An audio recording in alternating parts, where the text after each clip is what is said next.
you asked about the post-graduation plan.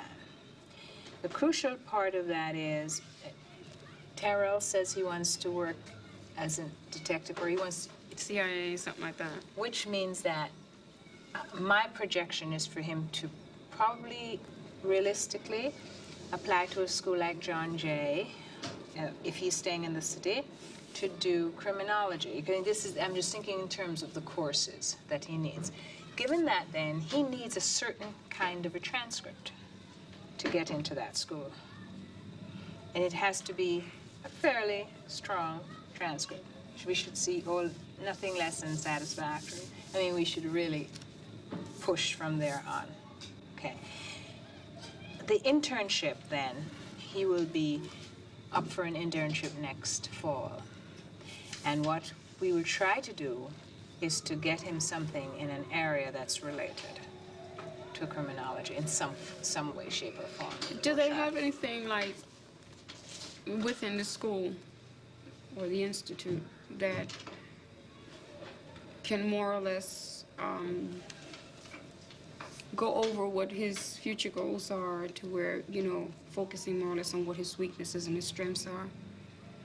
You know, in other words, just like, I'm not trying to take the full judgment from him, but just like having someone to work on it besides myself, because he gives Mom a very hard time. Sure, sure.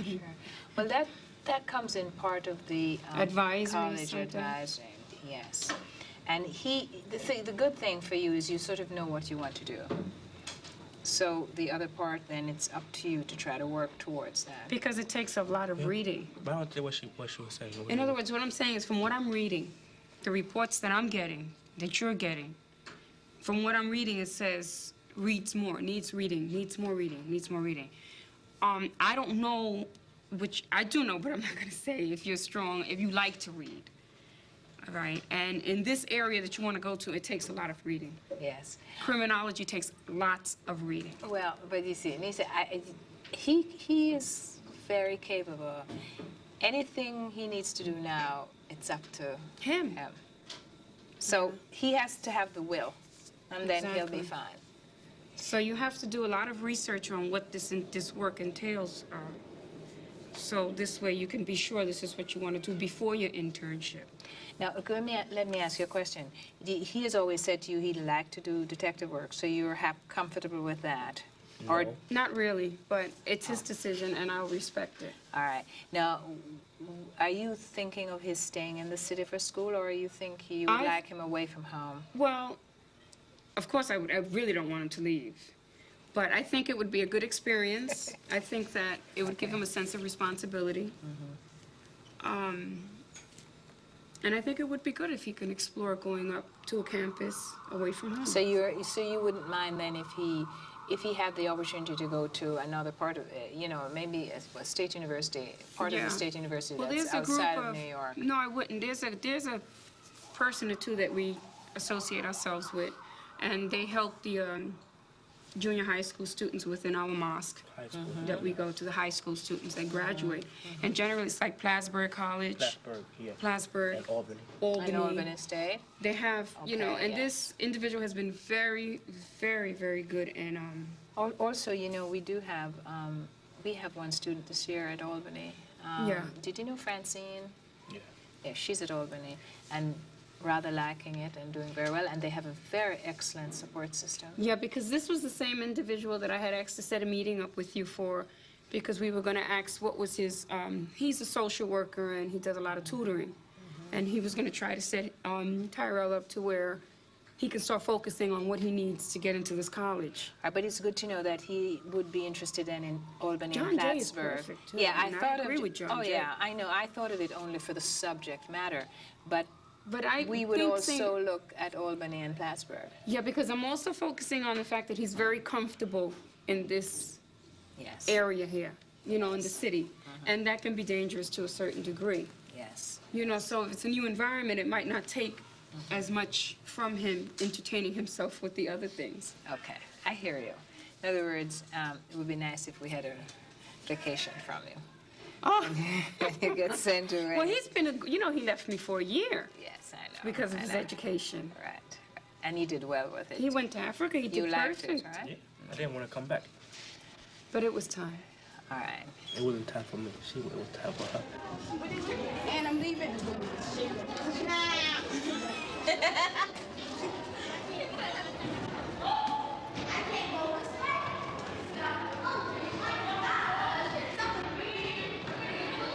I propose that that we accept the idea of a literature piece as part of the exit portfolios for 8th and 10th, and that each division now go back and work out, decide for themselves what that means, and that we then bring it back to the full group for further discussion. I like that proposal very much. I have a feeling it may be problematic because I think the hardest problem we're going to have is agreeing cross divisions. And my fear is that if we decide, if we become invested in something that we decide separately from the other divisions, then that could lead to sort of harder positions and Okay. make compromise more difficult. To respond to that, John, I think what the process of us finding pieces that kids have already worked on, and if we as a division can come to the full group after much discussion and say, this is what we see as a distinguished literature piece, this is what we see as a satisfactory one, and this is what we would see as an unsatisfactory one, however we decide to do it. When we bring that concrete work, that's when the three divisions will get together and discuss what that means. But until we do that process, how can we have the discussion? Yeah. I would say that they're two different subjects. You can mix them, but I don't think of. I think that the skill that we're trying to build here in terms of looking at literature is looking at, let's say, a novel and being able to pull out symbolism or being able to trace the development of a character or something like that. John's next. My feeling is a bit different. I think I'm more in favor of sort of looser categories, like a literature paper would be something where a kid's project is to start writing perhaps about something which we would call literature, like literary text, something we classify as fiction or poetry as opposed to what we would classify as a history or social studies text. And one of the reasons I sort of feel this way is because, and it relates to a discussion we've had in Division 2 about sort of empowerment of students and students becoming engaged with their work. And to a certain extent, I think that many of these categories are really arbitrary. I think, in graduate schools, they're increasingly being broken down. And I think that we want to sort of allow students the more freedom to respond to things and develop their own ideas. And I, for one, would like to keep it loose so that I don't have to get into the position of applying certain straitjackets to kids and say, this is not this is something else. You have to be thinking more along these lines.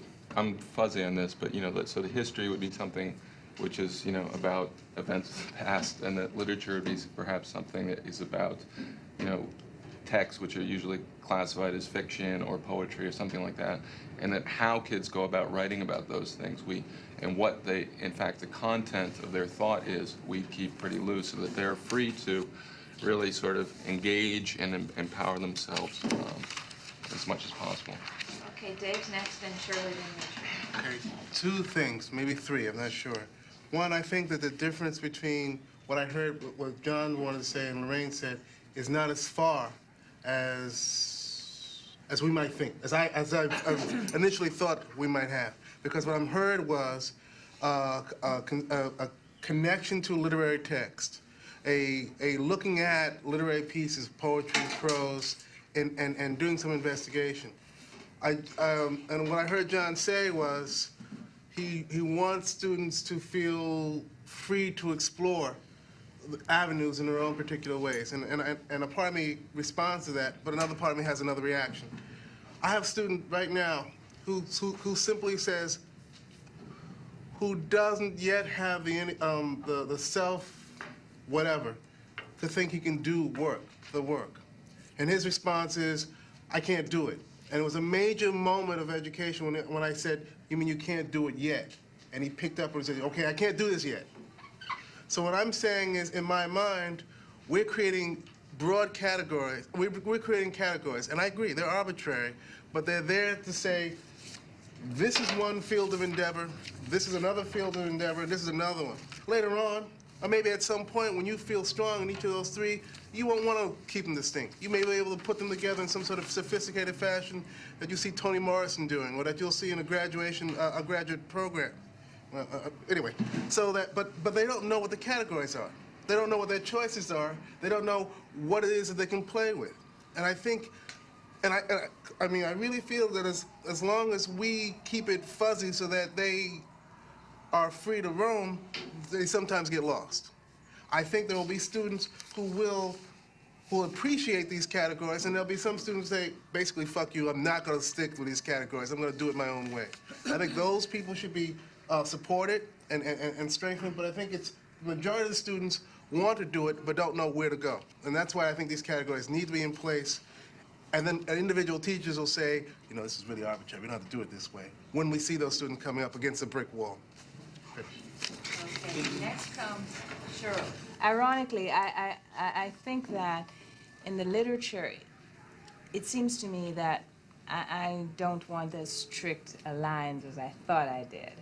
Because while it's true that you want, in a literature class, kids to understand all the forms of, all kinds of symbolism and what goes into a work,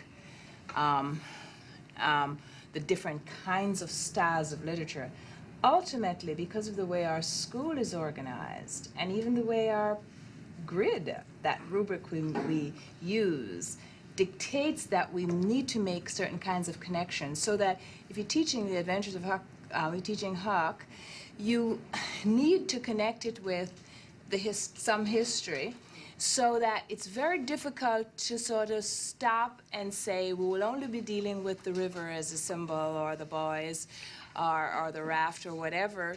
You ultimately have to come to history. So I see then, this is why I was arguing for kinds of what go into each of these categories, because we have to move from, in that there's a continuum where there are different kinds of things, and we finally approach the end thing. And ironically, the end that we approach is not the pure literature, it really is the fusion, or the fuzzy line thing. So we need then to, I think, that we need to describe the literature expectation across divisions to reflect this wide, this long line of things that we need to do.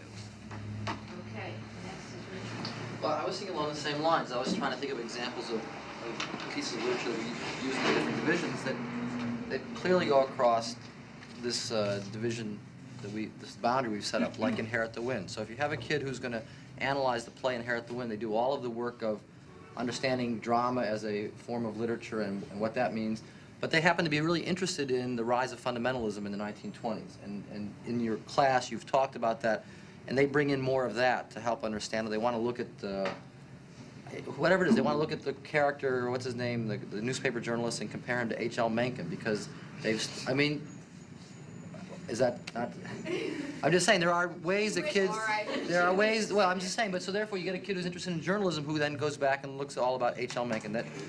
Which is different than someone who decides to write a paper about the 1920s for their history or social studies portfolio, who starts with a different series of issues that are really related much more to history, and then they happen to bring in the play Inherit the Wind to show their point. Or in Division 1, when we do Of Mice and Men, you have a kid who starts with the book and really analyzes the book and looks at it, but then decides they want to look at the migration of either workers from Oklahoma to the west, or the migration of African Americans from the south to the north during those time periods, which are issues that come up.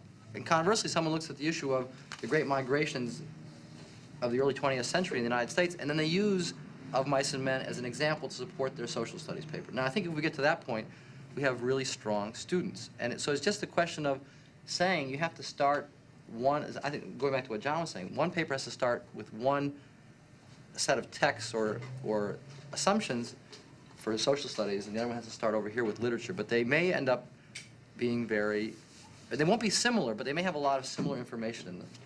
I don't think that's a problem. That's a distinction you're making. Okay. But the student has to have a grasp of those basic concepts, which is why I would encourage us to get back to what we said we were going to do, which is to talk about what should go into a literature paper. I think to do that is not to say that we are making rigid distinctions between this is a literature paper and this is a history paper. I mean, we understand that the end result, as someone said, is to have them be able to integrate those two categories.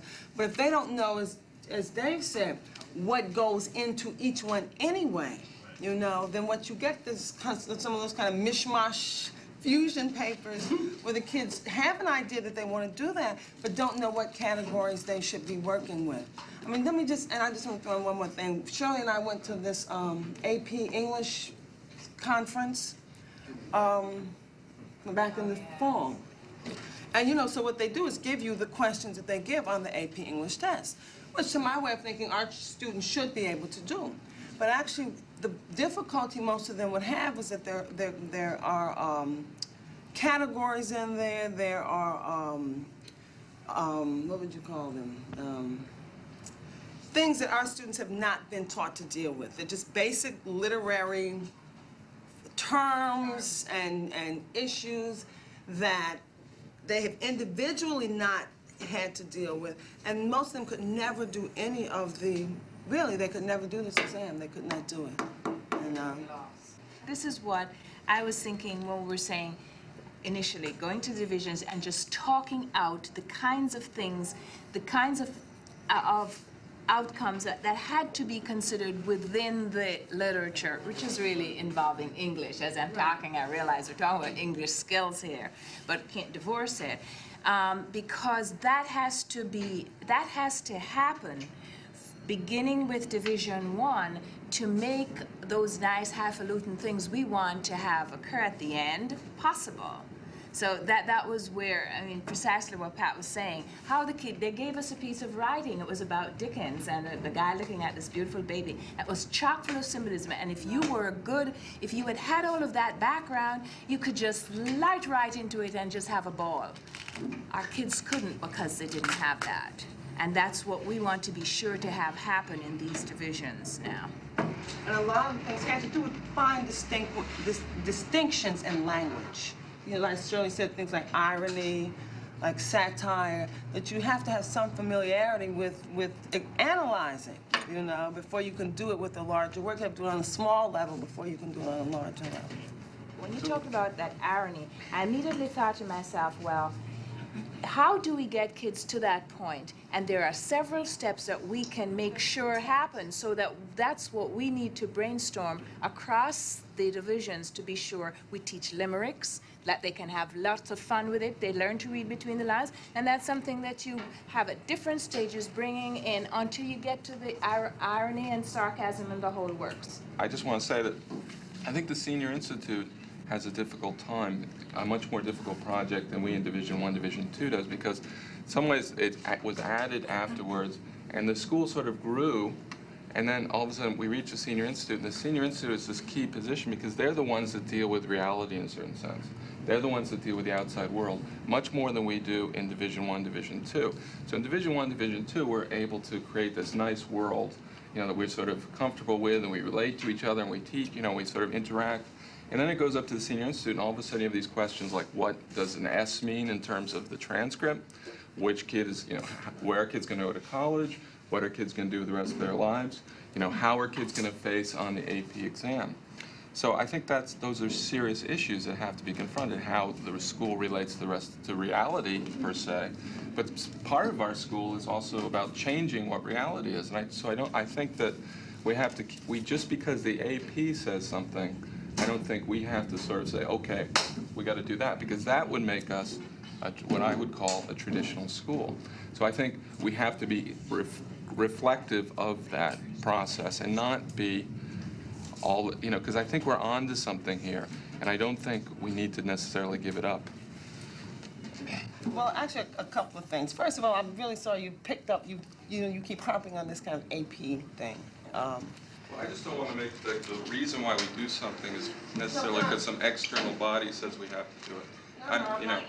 Okay, so And actually, I'll explain actually the reason I brought it up is that and Shirley probably has a different take on this than I did. When we went there, there were, I don't know, maybe 70 people, maybe 50 taking it. There were 2 New York public high schools represented. We were one, and I think the High School for the Humanities was the other one. All the other schools were private schools, they were suburban schools, they were schools in New Jersey, you know, Westchester County was there, all the, you know, shishi suburbs where these kids go to school. So they get college credit for taking the AP test. Now, I mean, I have no great love of the AP test, but I want to make sure that our children can at least go to college and not have to take remedial courses, reading or writing courses, and can compete on the same level with kids from private schools and suburban schools. So that's the only reason that I brought that up. I mean, what we see in the Senior Institute, you know, I mean, you know, I hate this, like, you know, the lower divisions, and then there's the Senior Institute who deals with reality. I mean, it seems to me that all of us should be here dealing with reality. From the time a kid goes to school, we need to be preparing them for living outside of school, you know, in whatever manner we are able to do that. So that, you know, what we are faced with in the Senior Institute is kids who go away to college. For instance, I had an advisee who I thought was a very good writer. She's having a difficult time writing in college now, you know, because she's having a difficult time analyzing writing. She writes very clearly, but her writing tends to be very narrative style. She can tell a story very well, but she cannot analyze the meaning beneath it. And I feel very badly when I hear people say that, you know, because I feel there was something that I didn't do. So that she's having a hard time. And, you know, I feel like I'm responsible for that, you know. So all I'm saying, what I was saying was that I think that we need to, you know, be more conscious of where the world our kids are going into, who they are going to be competing with, and we want them to be successful. If they go to college and they spend the first 2 years taking remedial reading and writing courses, you know, feel inadequate, then they're not going to stay in college. They're going to drop out, and then where will they be? So I just think as we think about, you know, so, you know, I mean, you don't want to get technical and rigid and narrow, but on the other hand, if we want to change the world, but we also have to prepare kids to live in the world at the same time.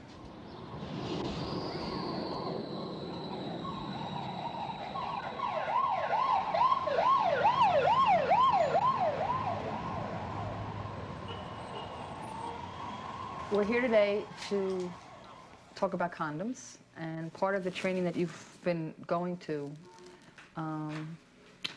help prepare you for the condom availability programs in each of your schools includes this particular evening, which will just, one, instruct us about proper use of condoms, possible misusage, and things like that, as well as let us try out the lingo and talking about it ourselves, because, as I say a lot, if we're not clear about how we feel about saying condoms, showing condoms, talking about condoms, or perhaps how we feel about talking to young people about it, we're probably not going to serve the program well. So that's what today is about, okay? I bought this for our talk today. We have a number of these. The most important thing about using condoms is knowing how to use them as well as feeling comfortable with them and being able to talk about them. So we want to just make sure that we know how to use a condom. And, I mean, one of the things is that we want to check an expiration date on the condom package. And why don't I hand some of these out just so that you can look at here. That they were on the box, yeah. Well, the box at the very, these all, I'm sorry, David, I want to just pass this down. These all came in a box, but they also have an expiration date on them. You should check that. You will, there are evidently 2 kinds of condoms that have been donated for the Board of Ed, one that is lubricated and one that is not. You will want to ask, because if they don't have the stamp date on it, you want to talk to whoever's donating them. It's not helpful. But people need to be made aware that they should check the expiration date, because if they're using a condom past the expiration date, they're using something that's bound to be more risky. Is that a standard thing? At least it could be 4 years old and still be yes. Good? Well, it depends on where you keep them. Right. The rubber, the condom must be latex, but if latex is worn, and we say this to guys a lot, in the back pocket of a pair of tight jeans, although today they don't have to worry about that because they wear the real baggy jeans, but if it's constantly rubbing up in some part of the body where it's really warm, you know, you're going to wear away the material, and the odds are you're going to weaken the condom as well. They're sitting in a box somewhere that's not on top of the engine of the car, they're okay, and that's what that is. You can have a lubricated or non-lubricated condom. This happens to be a non-lubricated condom, which is recommended for oral sex, but and we'll use it for today's purposes, so we don't have to get all greasy. But the lubricants need to be with Nonoxynol 9, although there are pros and cons to that. There are lots of females who, and probably some males, but a lot of women claim that they get increased vaginal infections from the chemicals in the spermicide Nonoxynol 9. So people need to know that. Okay, so you've checked the date, and you know whether or not it's lubricated. And we open the package, and we want to open the package. You can do these a little bit later. You don't have to do it right now. You want to open the package gently so that you don't rip the condom, right? The condom unfolds only in one direction, and that is often difficult, believe it or not. I know I still sometimes get confused. But you want to look at the condom to know which way it's going to roll down, because otherwise you end up unrolling it backwards, and it's prone to get a nail in it, to rip. It's harder, it's more uncomfortable, therefore less likely.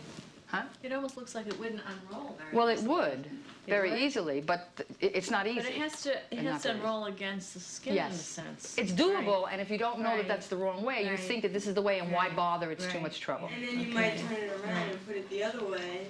And when then- you've already That's got true, some. too. Yes. There's some pre-cum on it, and it could have HIV in it. Okay, so this is this is a non-lubricated condom, and if we were going to use it for sexual intercourse, I would recommend that we have a lubricant, if possible, one with Nonoxynol 9 in it, but most definitely a water-based lubricant, not a petroleum-based like Vaseline or baby oil, or Jerry Curl or Crisco, which are things that are very readily available to people, and we don't necessarily think, and some things just make it slippery, we don't think about what it's going to do to the latex. Water-based. You might want to put a little dab of this lubricant inside the tip of the condom, then pinch it, because you don't want air in the tip of the condom. Okay, so we put it on, we're going to roll it down, we're holding this, and we're pinching out the air, and we're rolling the condom down, okay? And we want to get out all of the air bubbles, if any, on the side as well. Because if there's an air bubble on the side, or if there's air in the tip, when the man ejaculates, it can burst the condom, which is what a lot of people complain about. It breaks, and that's one of the main reasons why a condom might break. And using a petroleum-based lubricant will weaken the rubber and make it break. After ejaculation occurs, well, let's just stop for a second. Before ejaculation occurs, before we even put our condom on, we want to help the people be aware that you want to be aware of your partner's readiness. You don't just want to, when we talk about it can enhance this issue of communication, we don't want to just rip it up, put it on, and stick it in, because we're not necessarily thinking about our partner. If our partner is very uncomfortable with it, that is going to increase the likelihood that we will not use the condom. So partner readiness is very important. Partner readiness includes a couple of things. It includes how do they feel about it emotionally. You know, do they think that you think they're a hoe, or do they think that you think something bad about them because you're using it, or are they not ready physically so that they're not sufficiently lubricated that when you insert the penis with the condom, it's going to be even more uncomfortable physically. So partner readiness is an issue we want to discuss. Once the guy has ejaculated, we want to let them know that you can't kind of lounge around, because two primary possible problems with the condom is slippage or leakage. And if a guy is inside a person's body with a condom on and becomes flaccid, it is likely that the condom is going to leak because the penis is soft and not holding itself in the condom, and or when he pulls out, will remain inside the person's body, which defeats the purpose of having the condom. So we want them to know that they want to pull out before they become soft. And when they pull out, either he or his partner should hold the base of the condom to prevent the condom from falling off and staying inside his partner. Okay?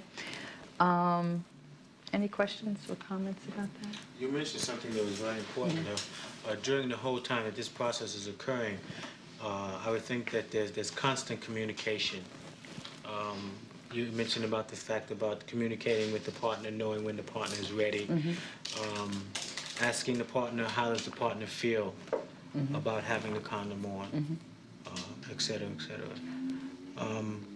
Case in point, what happens if the young man is in a situation and the young lady does not feel comfortable with the condom? What do you mean, what happens?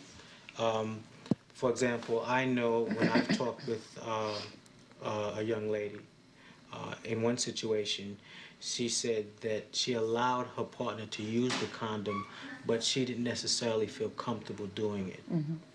And I asked her, I said, well, if you're in that situation again, what would you do? Would you once again allow your partner to use a condom? She says, I don't really think so. So, Well, we could discuss that now, and we will also get into it later. Yeah. But the question is, what would you tell somebody like that? Yeah. What do you think you'd say, or what did you say? well, I said that maybe what you need to do is to talk with your partner prior to you getting in that situation. So that way you can express your feelings before that. And maybe you need to get more information on the need of why you need to wear a condom to deal with the types of the communicative diseases. And that may help you understand why it necessitates your partner using a condom. Did she talk about what made her uncomfortable? Was it physically uncomfortable? Was it emotionally uncomfortable? Did she specify, or did you ask? She said that it felt physically uncomfortable. Okay, so maybe your partner also needs to learn some things about when to insert the penis.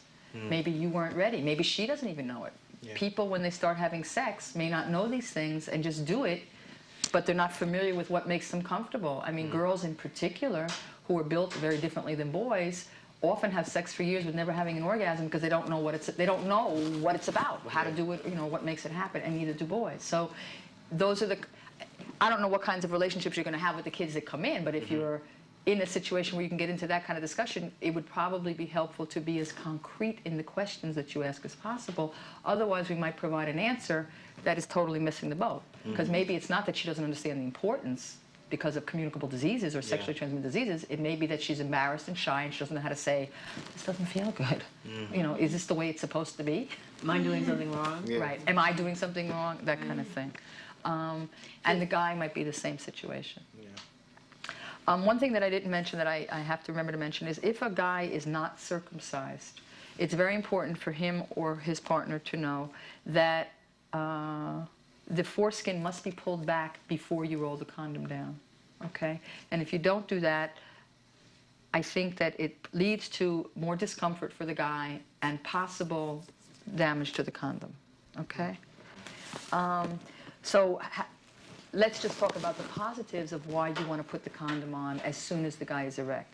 And distinguish between putting the condom on from having intercourse. Right. You put the condom on, one, because then you can play as long as you want, and then you don't have to stop in the middle of playing. Number one, it's a good reason. What's another reason? Think of any other reason? What's happening even before the guy comes? Pre-cum. There's always pre-cum. And you don't want pre-cum near you because pre-cum can infect you. And it could also make you pregnant. But, you know, if we're talking about not transmitting HIV and we don't know who's infected and who isn't, it's dangerous. So if you have a condom on, the pre-cum is not going to be a problem for anybody. I'm supposed to say to you as a group that what you're supposed to do, when a student asks you for a condom, they are to receive 3 things from you. One is a manufacturer's instruction sheet and a card listing the risks of use and misuse of condoms. Actually, that's 2 things, but that's what it says there. Now, this is the card. And a condom, thank you. Have you all seen this card yet? Is there another card, the one with all the diagrams on it? No, that's not the card. That may be the instruction sheets that they're giving out. This is a card that discusses the risks and benefits of the use and misuse of condoms. Since I only happen to have one, they didn't come in the packet, I'm going to read this out loud, okay? This is what it says. The only 100% effective way to prevent the sexual spread of HIV and other sexually transmitted diseases is not to have sexual intercourse, abstinence. If you do have sexual intercourse of any kind, the only way to help protect yourself is to use a condom. The main reason a condom may not provide protection is because it is not used correctly. If you use condoms, you can help protect yourself by reading and learning how to use them properly. The person making condoms available in your school can answer questions or can refer you to other people who can give you additional info on condom usage. The other side of the card says, there are 2 reasons a condom may not protect you. 1 is it may break, 2 is it may slip and leak.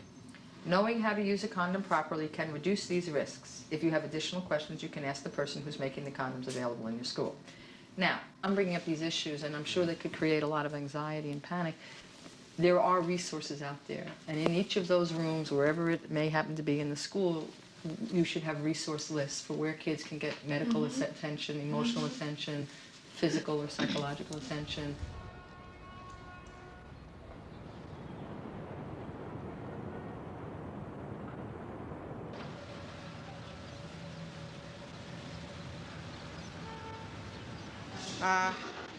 This has been a long and hard week, and a particularly long and hard 24 hours. And we're all stirring with lots of emotions today. And we have a chance for half an hour to, in a way, settle in and welcome the Hazlitt High School Choir from Michigan. Some of you may know that this is the high school that one of our faculty members, Jennifer, where is Jennifer? Went to, and she was a member of this chorus.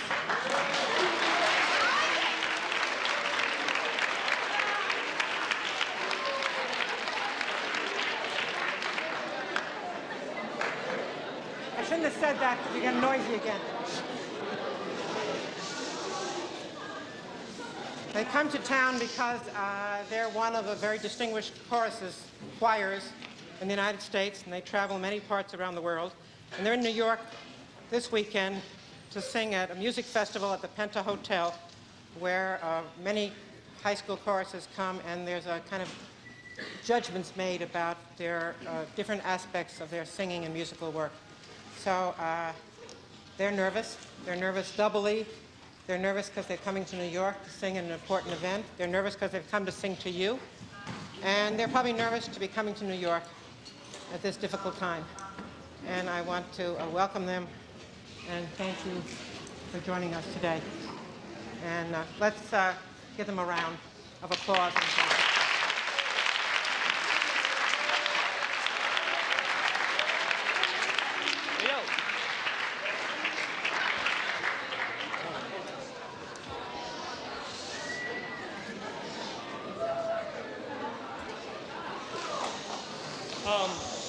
Y'all can hear me? Well, I chose upon myself to come here and stand in front of the stage and talk to all y'all Central Park East Secondary students to talk about a little bit what we've been going through today. And I know from the Senior Institute that a lot of students are upset about what's been happening in Los Angeles, and it bothers them a lot, and what's happening. I just wanted to tell them that nobody here is our enemy, and that same way that the newspapers say and all these people that come visit us say that we have to stick together, and that these people from Michigan, right?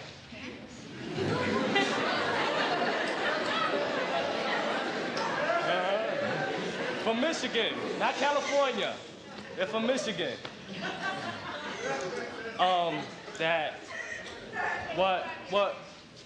what they're doing here for us. They're not here to make us feel better. They're here because they like to sing and they want to show what they got.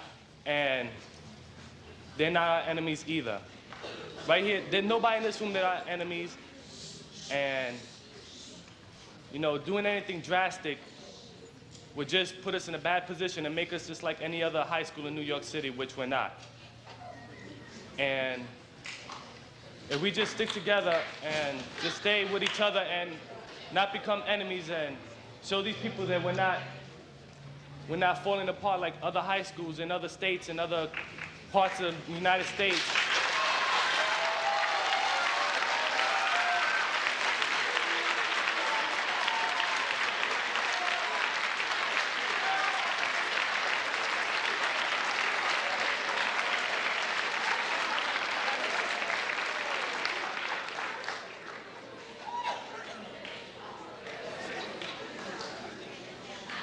I know the Tea Institute is real upset, and that they're real smart also, that they know violent isn't the answer, and they know, I know what you got on your mind, we know, but we have to do things peaceful way, because we're not hiding anything from anybody. Showing your anger to these people and to people in here isn't gonna do nothing for none of us. And that's it.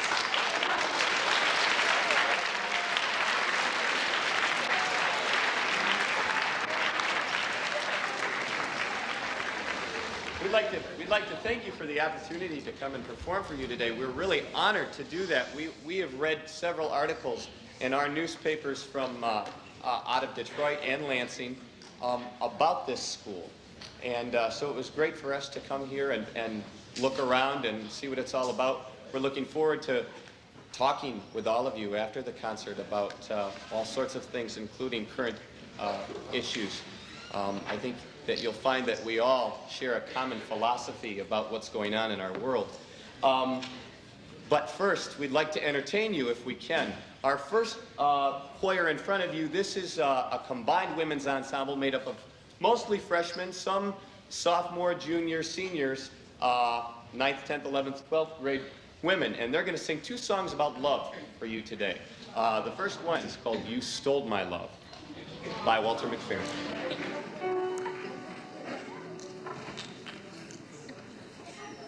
You stole my love, fire upon your fire. You stole my love, fire. Guess too much what your paintings to prove. You for your love would die. Oh, and henceforth never longer be such a crafty wronger. But where is it such a fall? You stole my love, fire upon your fire. You stole my love, fire. Fire, fire upon your fire, fire, fire upon your fire, upon your fire.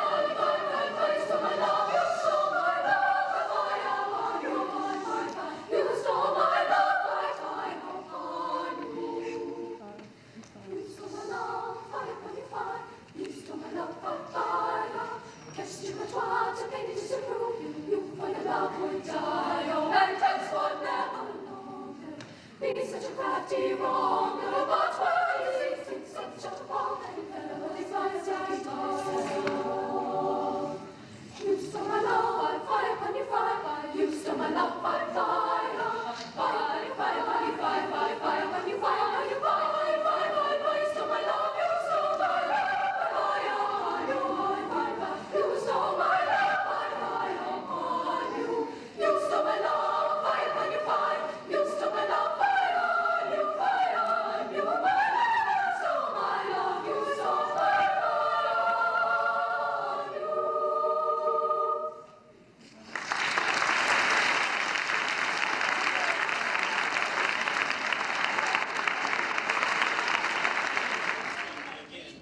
First thing that you're doing is you're simply presenting your policy, the policy that you have spent the last week or so developing. You're just going to present that, okay?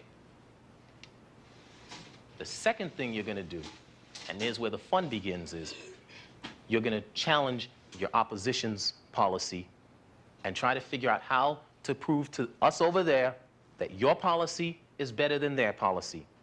Your goal is to prove that yours is better than theirs. Okay? All right? I made this suggestion to everyone. I'm going to make it again. While this group is presenting its policy, you take notes on things that you think are weaknesses in their policy. Same thing is true for you. And there's going to be very few rules, except that you should try to speak one at a time so that I can get clear notes. You should try to speak one at a time simply so that you're all heard.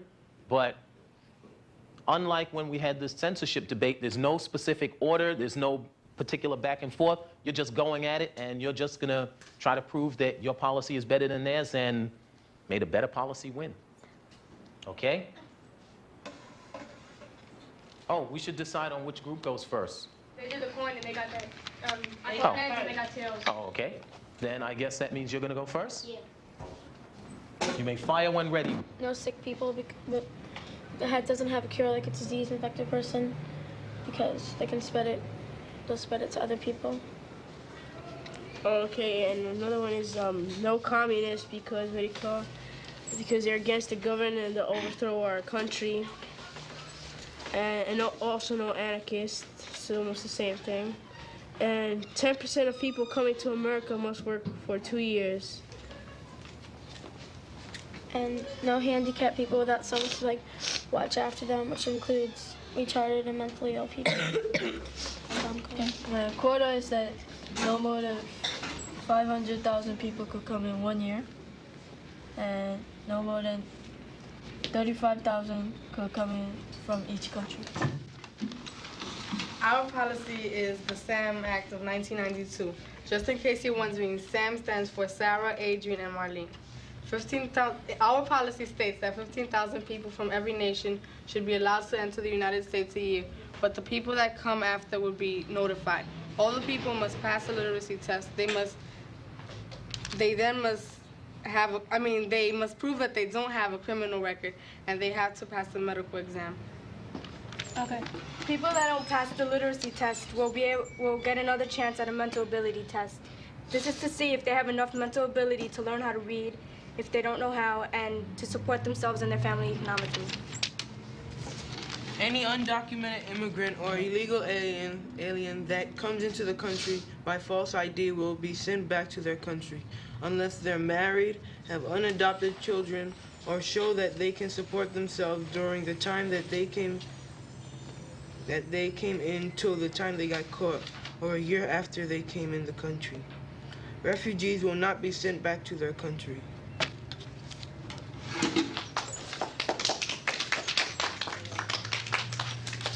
Okay, now, in any order you choose, you may go at each other. Be sure to include members of the Congress. Go for yours. Why can't handicapped people be? Why aren't they allowed? Yeah, why aren't they allowed to? Well, see, this is not for all handicapped people. It's for the handicapped people that, you know, that they have no family there, they have no way to take care of them there. Then they will be hopeless, you know. How are you going to determine whether or not this handicapped person can take care of themselves? What? How are you going to determine? How are you going to determine whether or not this handicapped person needs someone to take care of them? Well, it depends, like... Can I ask them a question? Are people allowed to bring their children to the country? Yeah. Mm-hmm. So what if your child is handicapped? They have someone to take care of them. The parent will take care of them. But what happens when their parents die? Not to take care of them, just, like, watch after them. Like, if there's... Just, like, to be able, like... Some people, like, they can't cook their own food, they can't get their own food, they can't work, so someone to take care of them. But what kind of handicap? If they have no arms or... Wait, if their parents or whoever, if they die, what happens to them after? You're just going to send them back to their country, or are they still allowed to stay? They're allowed to stay. But you said that, Well, when you first come in, you need someone to take care of. But if they still have no arms or anything and they can't cook for themselves, they're going to have problems with that. And before you had said that they couldn't, they have to find someone to take care of them. I think we're making some assumptions here that I'm not so sure as a member of Congress I'm just going to stand by and accept. We're making assumptions that simply because someone has no arms that they can't care for themselves. There was an incident involving childcare in which a woman with no arms in the court changed the diaper of her infant child to win custody of the child. So I mean, we're making some assumptions here that I'm not so sure we can buy into in this sweeping way. I understand why you want to restrict physically handicapped people, but I'm not so sure that I'm ready to do that. Sell me on the idea. Dead people too. We're not saying that they're not people. We're just saying that some... You're just saying they're not the kind of people we want in our country. Oh, so y'all don't want no immigrant No, we didn't say that. We said that they should have someone to take care of, so that... Because they said before that they wouldn't let handicapped people in because they didn't have anyone to take care of them. Because they couldn't be able to have a job, or some of them couldn't be able to have a job. It depends on what kind of condition they're in. They know how to read and write, and I mean not write, but they if they know how to read and speak the language, but they have no arms. Are you gonna just let that stop them? I mean, is that gonna be the only reason? And what if they're smart enough to succeed in their job? They can come in. I'm saying people that are like, that are in a wheelchair and they're like, and like a whole part of their body is like not working or something. They need someone to take care of them. This question of a literacy test and mental ability seems to me that that has the same exact effect that their straightforward discussion of handicap does. They're willing to say outright, we don't want handicapped people. Meanwhile, you're trying to pull the same thing on the slide. Well, you know, if you can read and write, well, you know, do you have the mental ability to do... Who decides whether or not they have the mental ability to be able to learn to read or write? Doctors. What doctors? The doctors that are in where they come in, where they enter. Yeah. And they have to pass the literacy exam. That's how you... How about they're not good test takers? What do you mean? Like they're not. And if they can't take the test, then that proves that they're not smart enough. No, what we're trying to do. Wait, can I say something? Yes, if they Congress. Some people, like People get nervous on tests. Yeah. People get nervous on tests because they know that if they mess up, then they're messed up. So they get nervous. Can I say we're trying to make it like easier for them. We don't want them to come in and when they find out that they can't read and write and they can't get a job, we're trying to let them know that before they come in and, you know, start trying to get jobs. And if they can't, and if they come to America to succeed, if they can't succeed, then why are they gonna come? What's the point of just faking them and coming in and then just having them find out that they can't get jobs? All right, hold on a second. I got something for you. It's like two parts. You were the ones who said you weren't sending refugees back, right? Right. Okay, let's say if in their country they had a democracy, right? And they supported an anarchy. Would you send them back then? If they were fleeing to your country and they got persecuted for that? Because they were anarchists? Yeah. No, we wouldn't. They're the ones against the anarchists. Yeah, but you said that refugees would face no restrictions, and these people would qualify as refugees. She's right, these people would qualify as refugees, and now you're saying that, you know, you'd let anarchists come in? You want anarchists coming in here, disrupting our government, overthrowing our government? What kind of sense does that make? I don't know how many people would vote for anarchists here. Well, how do you know if they're anarchists? If they just play like an refugee? They have to prove that they haven't committed any, what was it? It was crime, that they were able to support themselves and that they were living like normal people. But you said that you ain't sending no refugees back. Right. But that's... But you didn't say that they had to take the test. What if it was a murder? What if 1/3 of a country was? I'm just saying. What if 1/3 of a country was anarchist in a country that had a democracy? You mean if 1/3 of that country came, and you wouldn't send them back at all? What if he was a murderer in his country? What if he believes in killing citizens? If they were So you would send them face if persecution, they came to your country, you would send them to another country? Wait. If they were gonna face persecution, if we sent them back, if they were gonna face persecution, if we sent them back to their country, we wouldn't do that. Okay? But what if you would send them to wait a place that second. they would be Then safe? what if they get power and they take over the American government, huh? And you're facing persecution. What if he was a murderer in his country? Would you let them go like that? Then they would think it's all right to kill people in the United States also. No. Because we said they have to prove that. And we said that in order to say that they had to prove that they had not committed a crime once they've gotten here. I got a problem with this. You're saying they won't be sent back. Let's say they're facing persecution in their country, but you bring them here just to lock them up?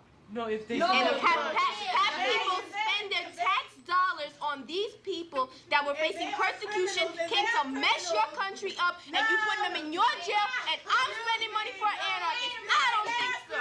No. If they're criminals, it's their fault. Defend yourself. If they're criminals, it's their fault. It's their fault. It's not our fault that they have criminal crime, and they will be sent to jail. Okay, the question is this. If they're, wait, hold on, Manny. The question is this, okay? If they're criminals, right, why bring them in just to put them in jail? Why not leave them in their own country? Why not, hold on, let me finish. Why not just leave these criminals in Czechoslovakia? They bring them in. They chose to come. Yeah, but we let them in. Why We lock them in, Ricky, because then if we just leave them going around, they'll kill people in other countries. What do we care about whether or not people are getting murdered in Czechoslovakia? What do we care? Why should I care about whether or not there are murderers loose in Czechoslovakia? The United States is not the world police. You know, we're not the world police. We don't run around the globe arresting every criminal on the planet. If the Czechoslovakians can't handle their own criminals, that's their problem. Get off of me!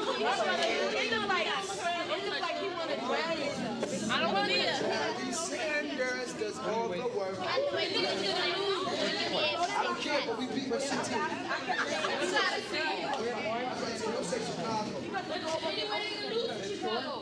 How you know that?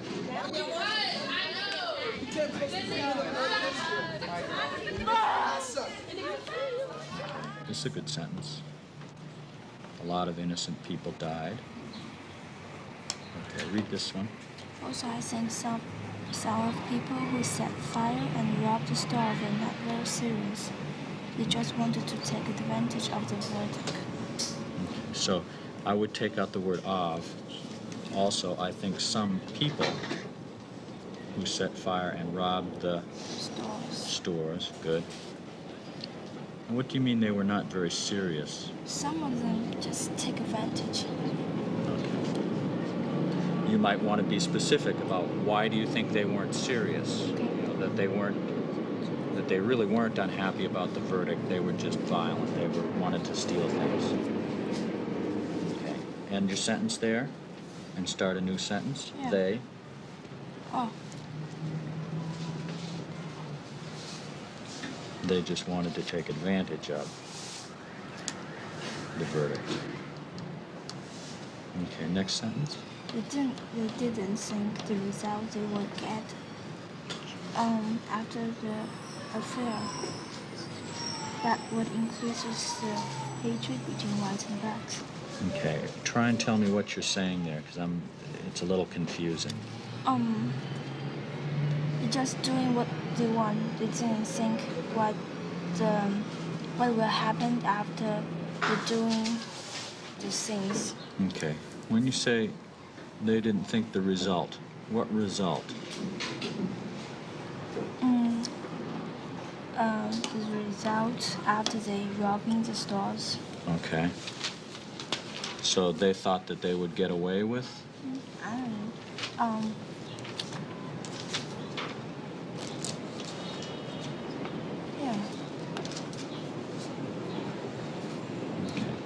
Yeah. Because of this, again, you've got a very long sentence there. It makes it a little confusing where you're starting and where you end up. Okay, what is it that increases the hatred between whites and blacks?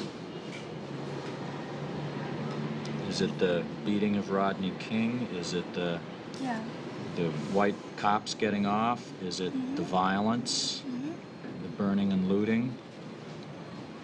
Okay, so perhaps you need to break this sentence up again into smaller pieces and be specific about what it is that you're talking about. Okay. That was a good essay. I like that. It was really interesting because it was also, since it was about teenagers, right? I was the only teenager there, so they were like, everybody's like asking me questions. They were like, so what do you think about it? It's like when we were reading the papers, and I was like, I mean, it was kind of outdated. I mean, it was kind of dumb, like the sheet that we read at first, like the boy's story was kind of, I don't know, because it spoke about his father a lot. And what I see now in communities is that fathers aren't really involved with their kids anymore. Either they're not there, they just don't feel like it. And they were asking me questions. They were like, do you have friends like this, or has this ever happened to you? And like, because the girl, like her boyfriend left her and she thought she was pregnant. And I was like, yeah, I know kids like that. And then they started talking about how girls like sometimes how a lot of teenage girls get into abusive relationships and stuff. Can you explain that? What do you mean? Well, all right, like, what do you mean, can I explain it? What's an abusive relationship? Like in a relationship like where the boy, well, he can abuse you verbally or physically or sexually or whatever. And like they started off first talking about, oh, well, a lot of teenage girls seem to think that you can, like when they have a boyfriend and he's like, well, no, you can't do this because I said so, that's good. Because it's like, oh, he's taking care of me and he's doing it because he really loves me. But in fact, that's not the case. He's taking control of your life and you're giving him permission to take over a certain amount of your life because, you know, just because it's like a way of looking for affection.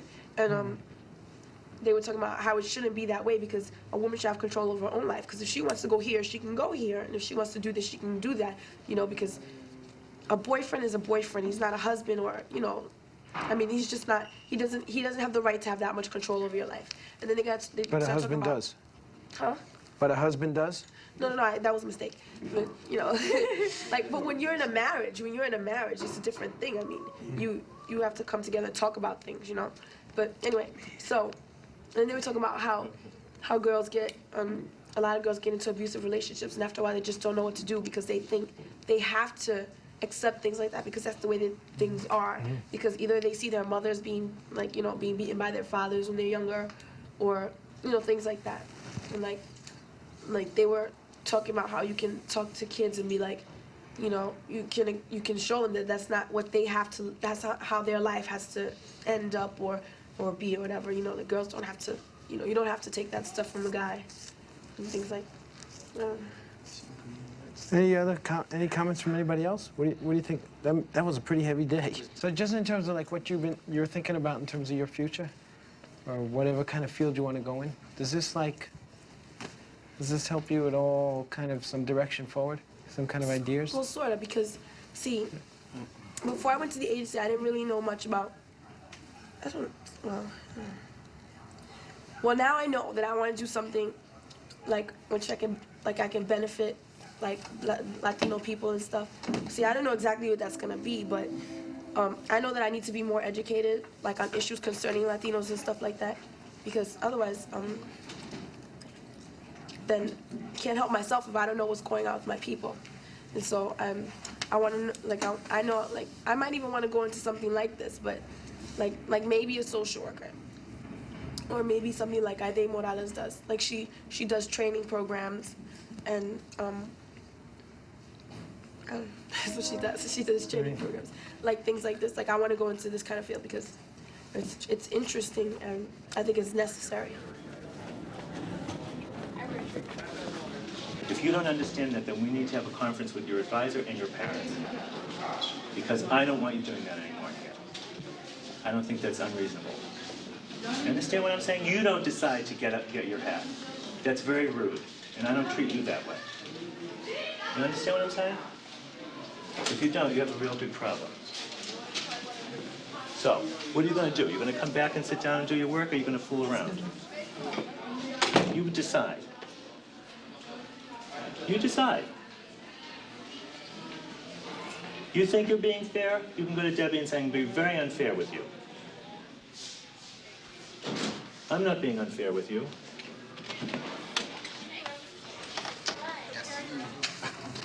Okay, Joni is a volunteer. We have felt that we don't know the whole story about what's going on upstairs, and we now hear... Joni, did you write this? Yes, she wrote that. You just wrote this, okay. Yeah. That we felt that on Thursday on the trip there was gossip going on that had some... And that note I showed you this morning was from the trip on Thursday. And we just felt we didn't have the whole story. So we've asked some people and this and that, and here we find that there still is more. The child has left the school and there's still more of this back forth. He said, she said, Which student has left the school? Joanne. Joanne, okay, you called Joni, I'm sorry, you called Joanne on Wednesday. We talked about school and everything. She told me that Ali and some other kid on the third floor called her and told her that Safa and another girl was talking about her.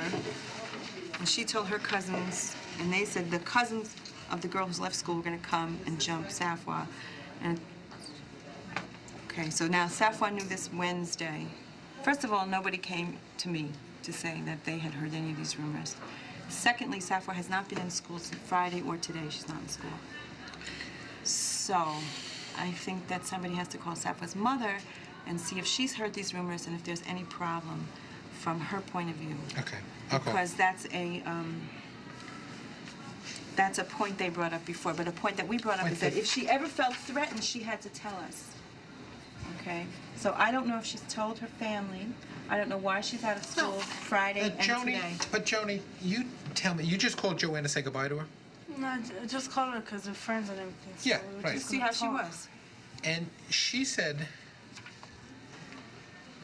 so Ali might know something about this, right? Yes, so you might want to All right, let me call Ali first. Let me talk to Ali first and see if I can get any information, Okay. and I'll call Safwa's mom. I think you need to talk to her. I will. Okay? I will. Come back to class. Thank you. Thanks, Joni.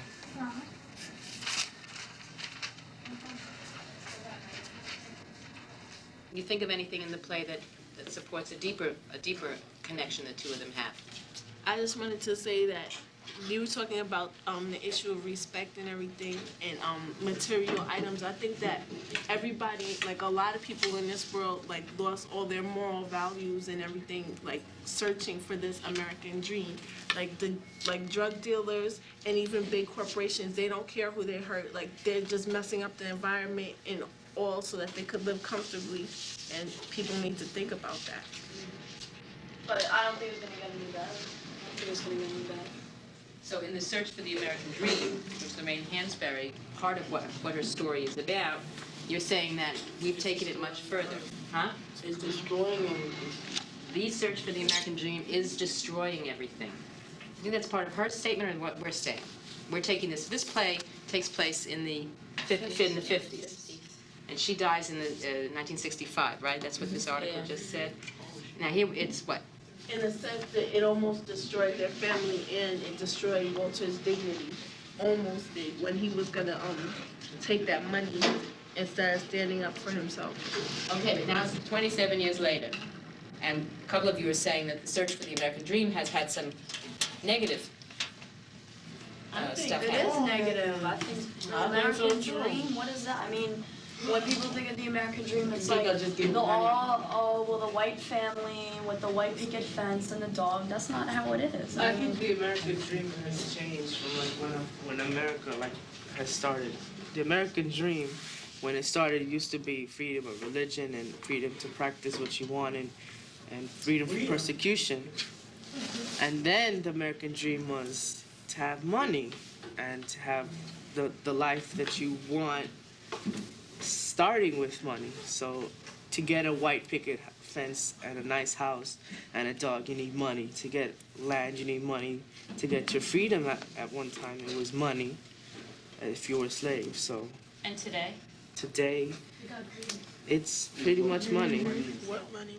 Well, I've heard two things. I've heard money is power and greed come out of a couple of people. Evil. And evil.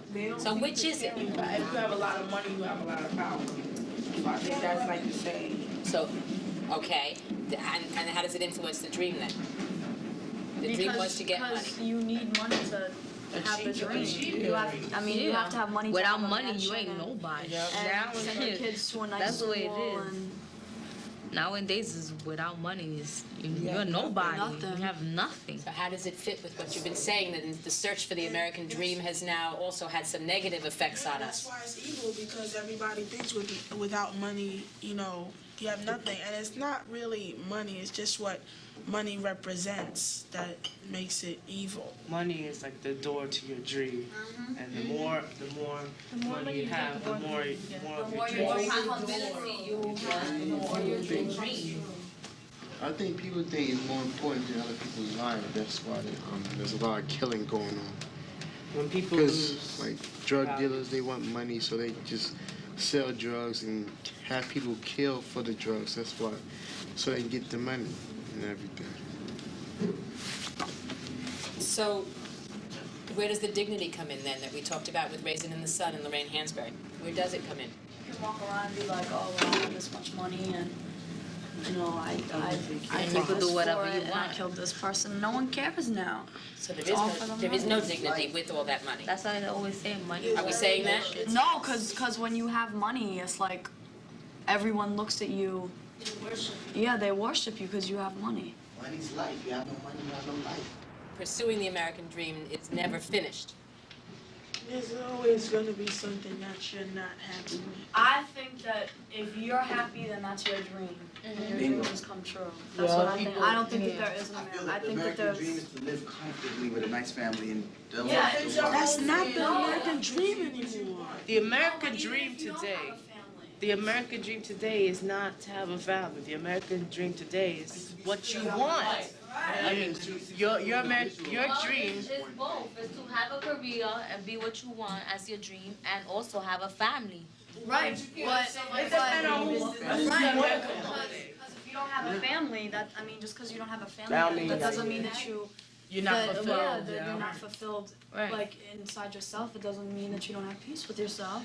Only some people, not everybody. I think America is like too individualized just to have one dream. Yeah, that's Anything you want, just like put it like.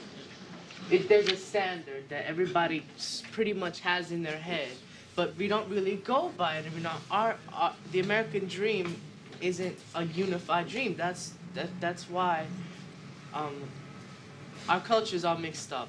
Our culture where you can have your own say. There is no culture. It's our society. Our society is all mixed up, where you can have your own say and you have the right to disagree. Well, you also have the right to think differently, and you also have the right to have a different dream than your neighbor. Your neighbor might want money, but you might want peace and quiet. So in that respect, I changed my mind. I don't think that there is an American dream anymore. I think that it's just what you want, and that's your American dream. Right. Any way you want to live your life. That's your American dream right there. Now, today, because, our ideas are so different, everybody has their own idea, we tend to be selfish and think only about ourselves. That's the way the world is. That's why the hairspray analogy fits into that, about if you buy hairspray, you don't think about the ozone, you just think about your hair. Well, if you want a job, you don't care about all the other people who apply for that job. You want that job, and if you're a particularly determined person, you will do pretty much anything to get that job. Oh, okay.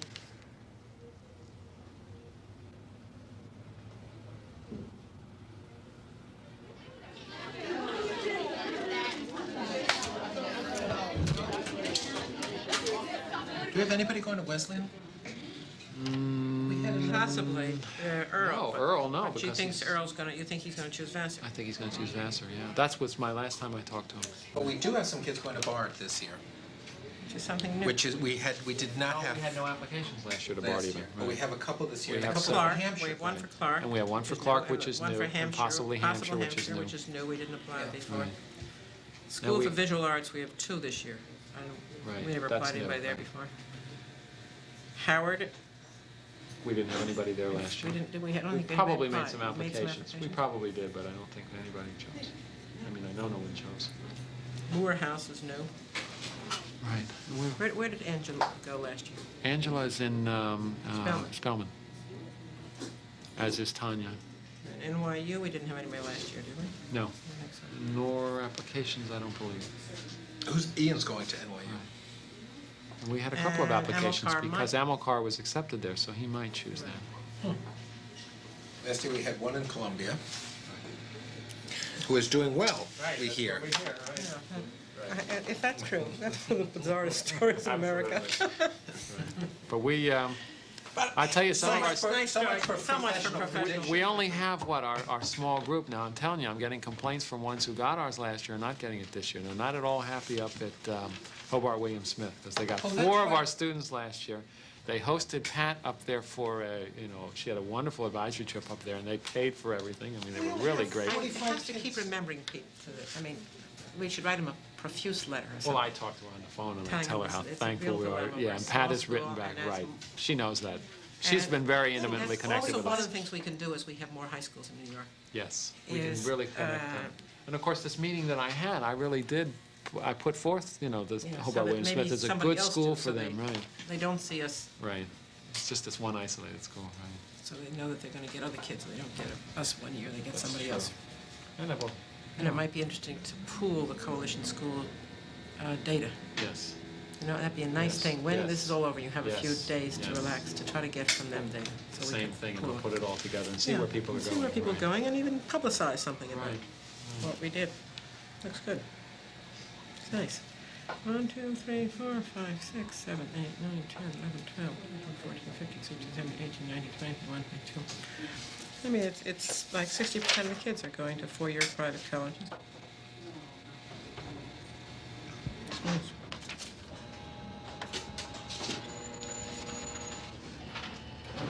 That's your slope. Okay, so So let's just, supposed to just connect put your the slope dots. in. Y equals 0.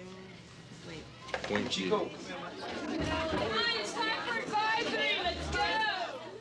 Kellis, I get real confused over this. I can't tell whether or not some of this you're holding back and not telling us the whole story on, or some of this you're completely innocent about and just don't understand what your assignments are.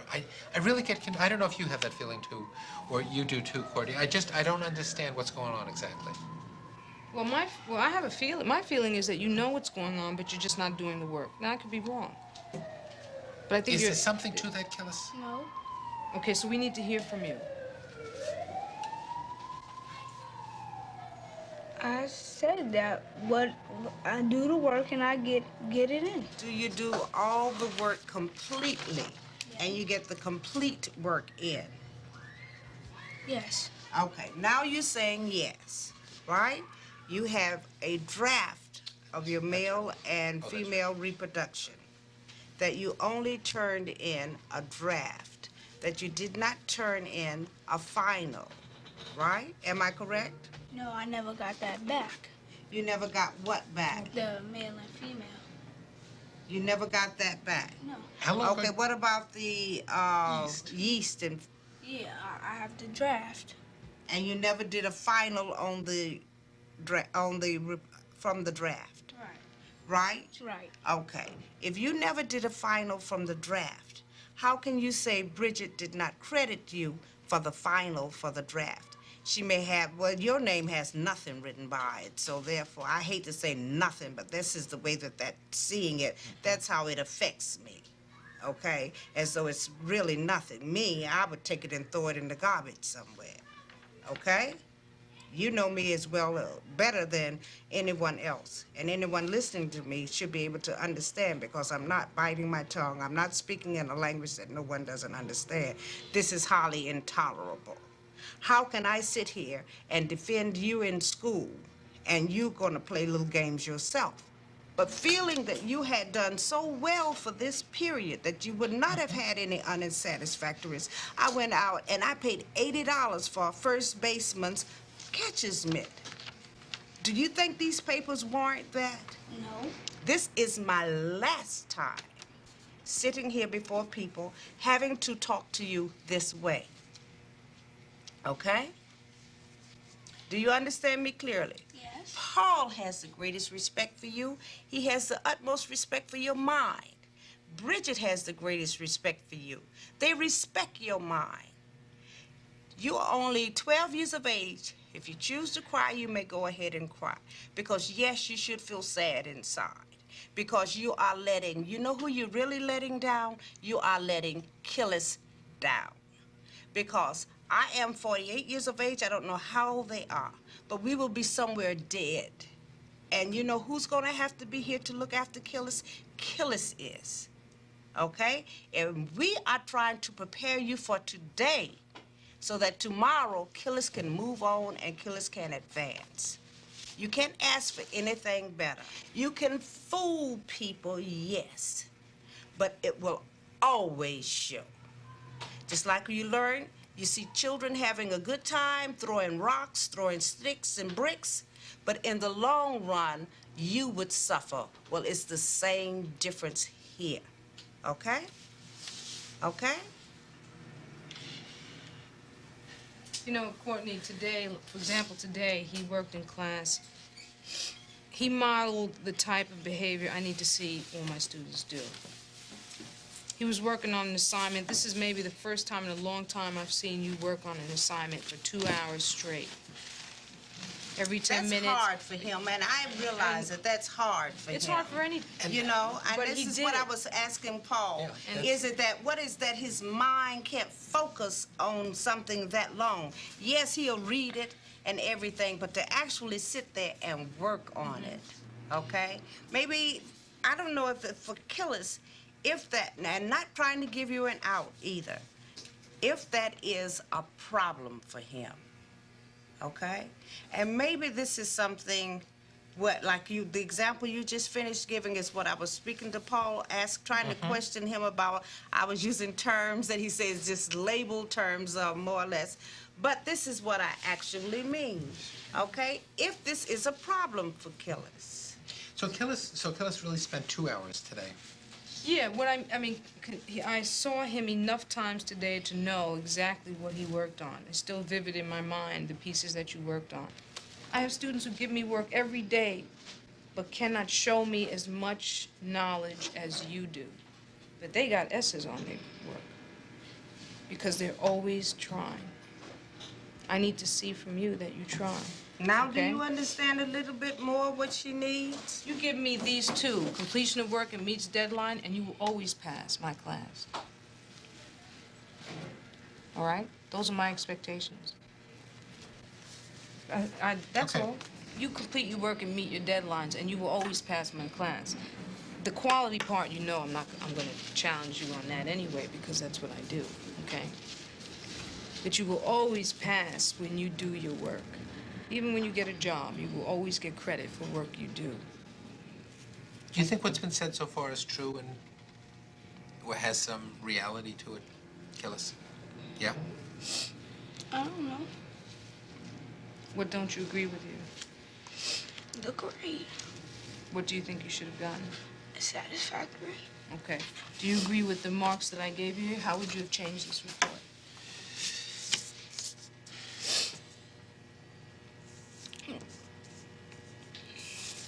The participation. In class discussion. Participation, Go ahead. all is well. Understanding concepts. The class activities. How would you change those? What kind of grades would you give it? Made the area of strength. Which one? Participation in class activities? Yeah. Okay. And class discussions. And understanding concepts and respect for others. So you're saying a lot of these three that I gave you, all is well, should be major areas of strength. And meeting deadlines should be, and completion of work should be in needs improvement. Instead of a serious problem. Okay. The participation in class discussions and activities and respect for cooperation with others, I'll give you is a major area of strength. Because if I compare you with another kid, then that would be, okay? But when I fill out this report, I'm talking, and I look, and I think in my mind, and I see Killis Foster in my mind, I'll say participation in class discussions, yeah, all is well. He participates in class discussions. He's a verbal child, he's very articulate. This is what he likes to do, that's fine. So maybe I should give you a major area of strength for that, though. But do you understand how I can give you an all is well? Meaning, maybe there's something wrong with this report, but when I say all is well, I mean you're doing A-okay. Okay? If you want me to give you a major area of strength, I have no problem with that. I will give you that. Okay? This report is an interim report. In other words, if you continue to work, if you continue to give work in late or not giving work at all, I will have to give you a U for the semester.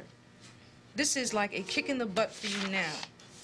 This is saying, wake up, Killis. Bridget is not going to accept incomplete work or late work, okay? This is what this is saying.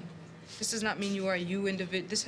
This is me. In other words, I didn't want to give you any breaks. I don't know if Richard was giving you a break. No. Okay?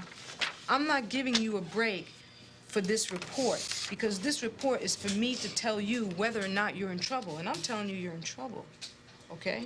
Did you also understand her and hear her well when she said if she were comparing you with another child? Your grading here is not on comparison with what any other child does in class. This is grading saying to Killis only, that Killis yes, he does part of his homework. Or maybe you just turn in the draft, okay? But you can do better. We respect you more. We love you more. That we don't want to see you sell yourself short by just doing part enough just to get by. Because we know that our little Killis is capable of completing it to the max, to the fullest. You understand what she's saying to you? Okay? That's right. That's Do exactly you understand? it. She's not comparing you with no one else in your class, no one in your advisory class. This is how she feels that you need to work for Killis. No one else but for Killis. And it's going to pay off. Okay. All this busting your chops, which is what I'm gonna look at it now, it's gonna pay off. It's the same You don't difference think, when maybe you're on you that don't feel that field. now, but when June comes, when you start completing your work and meeting your deadlines, you're gonna see the difference. And to Today, show you a maybe comparison, not today. how does Michael hit the ball to you and Mikey? Hard. Harder than the other children, right? Well, that's the same thing Bridget is doing to you.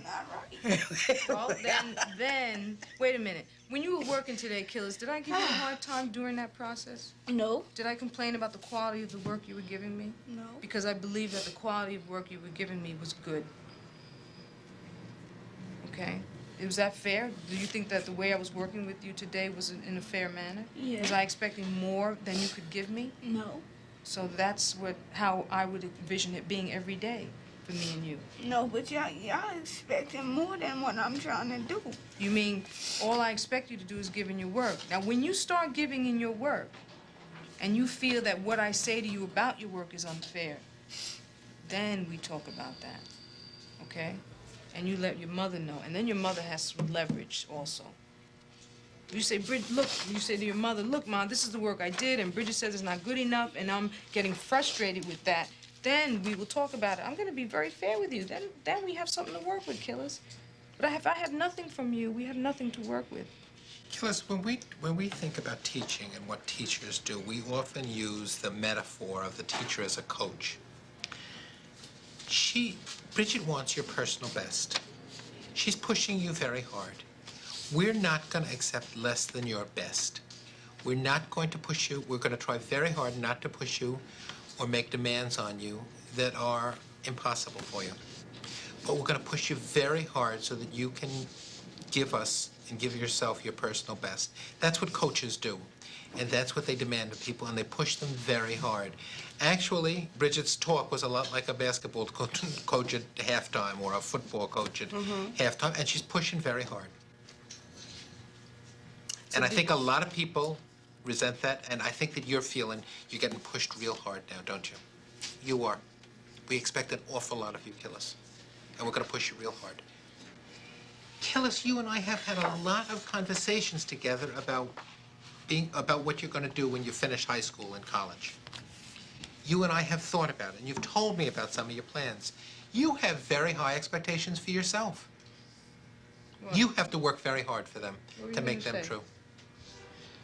What are your plans? I want to play ball, and if not, I want to be a lawyer. And you expect that of yourself, don't you? Yeah. So do we.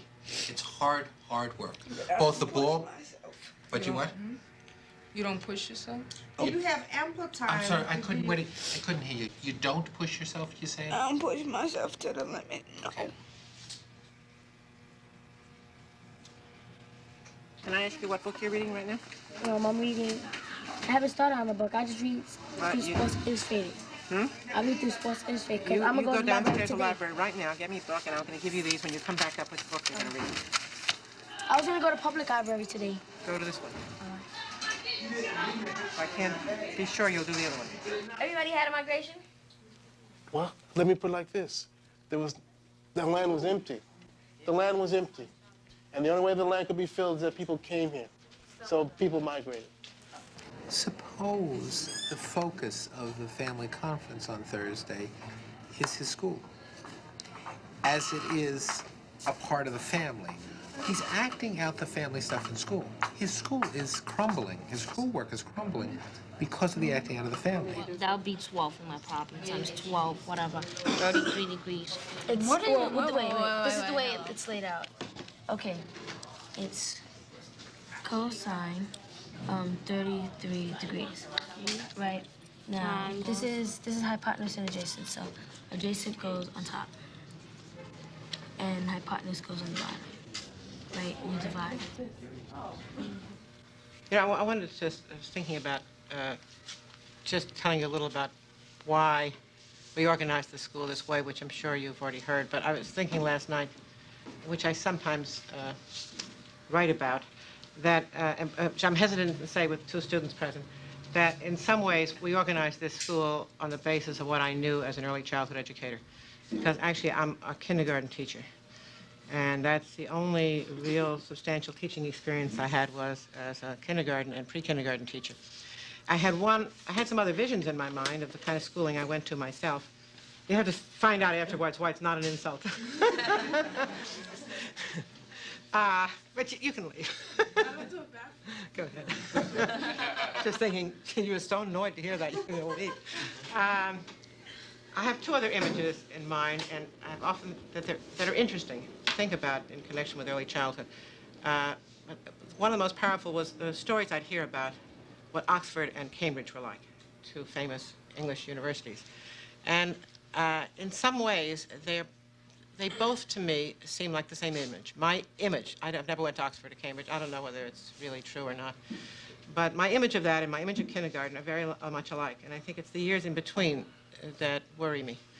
That is, it's a little bit like a doctoral program. In many ways, a lot of the habits and practices of this school are sort of like a doctoral program, even the way you graduate from this school.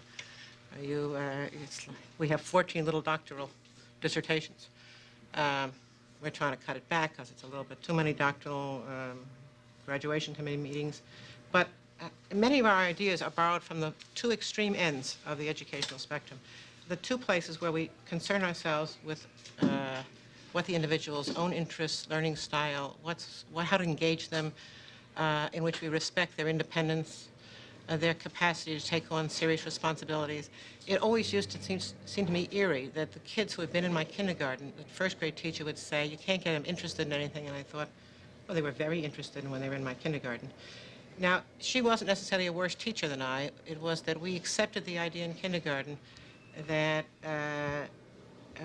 we had to create an environment that would capture and engage students' interests, and that we had to, as a teacher, learn about them, and not by the tests we gave them on Friday, but our observation of what they were doing at work, and that developing certain attitudes and curiosity and passion for work, which we call play in kindergarten, is at the heart of our job.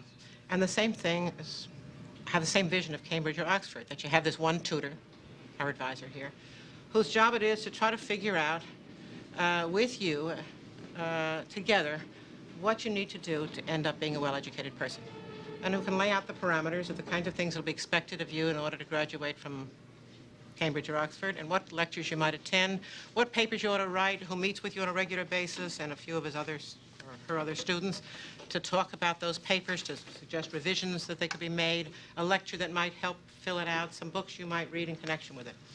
But it's at those two ends that we take seriously what we know about how human beings learn.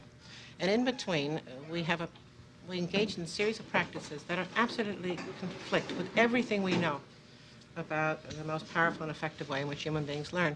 So in a way, when we organized Central Park East Elementary School, we tried to keep the spirit of a good kindergarten going all the way through 6 years. We did that for 10 years and then thought, with the help of Ted Sizer, why shouldn't we keep the same idea going all the way through high school? And personally, in my opinion, that's what a good college is like also. And that's what a good life is like. It's finding people to have interesting and important and powerful conversations with, and then seeing what else you could do to extend that conversation and carry it on again the next time you do, with more facts, with more information, and in a more powerful position to think through those issues. And it's sort of, that's, in a way, the power of a good life is to be everlastingly involved, either internally or externally, with a terrific conversation for which you need to know more and more in order to make that conversation go somewhere. It is certainly at the heart of what a powerful citizenry and a powerful democracy would be, and that is citizens who are in a position to carry on that public dialogue about the nature of their society, its purposes, and ways in which it could be improved. And in that sense, we have tried to design a school that will encourage that kind of habit of mind, so that it's habitual. It's just a way you can't help but think. That every time you're in a situation, you say to yourself, I got a theory about that, or I wonder if this is true, or I wonder what the connection between this is and that is, and I wonder why, and how could I find it out, and isn't that a marvelous feeling to understand it better and to be able to persuade other people or be persuaded.